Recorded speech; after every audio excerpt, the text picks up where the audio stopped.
Assalamualaikum warahmatullahi wabarakatuh. Perkenalkan, nama saya Rahmawati B. Saya mahasiswa program studi D4 Teknologi Laboratorium Medis Politeknik Kesehatan Kemenkes Makassar. Saya akan mempresentasikan materi tentang pemeriksaan hemoglobin di Puskesmas dalam memenuhi tugas mata kuliah Bahasa Indonesia.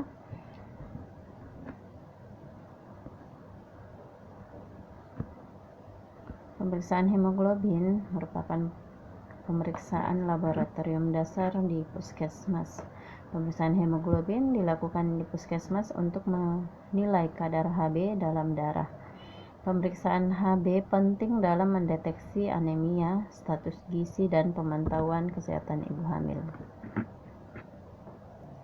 Tujuan dari pemeriksaan hemoglobin adalah untuk mengetahui kadar hemoglobin dalam darah, mendeteksi anemia dan menilai status gizi, memantau efektivitas terapi pada pasien anemia, dan sebagai indikator kesehatan masyarakat.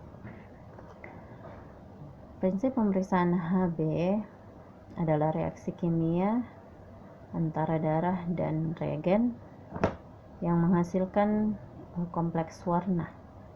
Warna diukur menggunakan alat fotometer atau hemoglobinometer.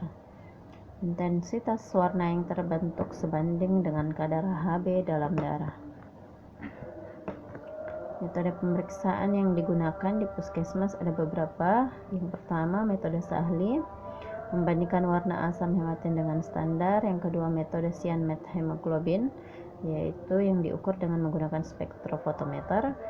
Yang ketiga, ada metode HemoCue atau alat digital portable, alat tes cepat dan praktis yang biasanya digunakan di Puskesmas. Dalam hal ini, pada kesempatan ini saya akan membahas sedikit mengenai metode HemoCue yang sering digunakan di Puskesmas.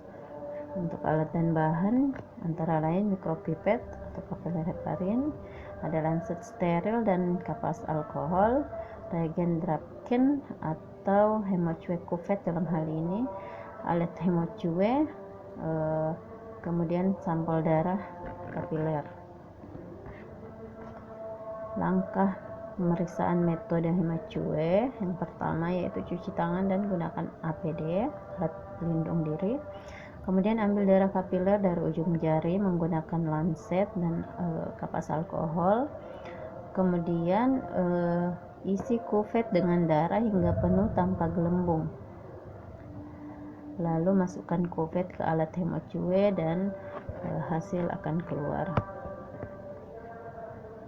Untuk nilai rujukan hemoglobin yang umum digunakan yaitu laki-laki 13-17 gram per desiliter, perempuan 12-15 gram per desiliter, dan pada ibu hamil lebih dari 11 gram per desiliter, serta untuk anak-anak 11-13 gram per desiliter. Namun untuk nilai rujukan itu sendiri biasanya setiap laboratorium itu berbeda. Antara laboratorium satu dan yang lainnya itu berbeda tergantung dari penentuan nilai rujukan di laboratorium tersebut. Ada beberapa faktor yang bisa mempengaruhi hasil hemoglobin, diantaranya pengambilan sampel yang tidak tepat atau terjadinya hemolisis. Yang kedua, ada alat tidak dikalibrasi dengan benar. 3, penyimpanan darah terlalu lama dan kondisi pasien seperti dehidrasi dan perdarahan.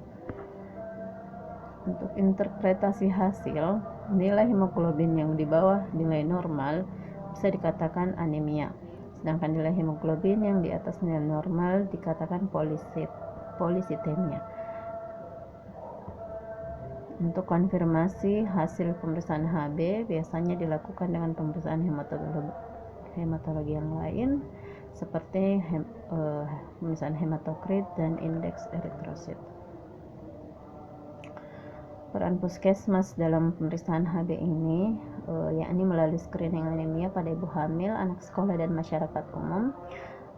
Kemudian memberikan edukasi gizi dan suplemen zat besi serta pemantauan kesehatan masyarakat berbasis laboratorium. Untuk kesimpulannya,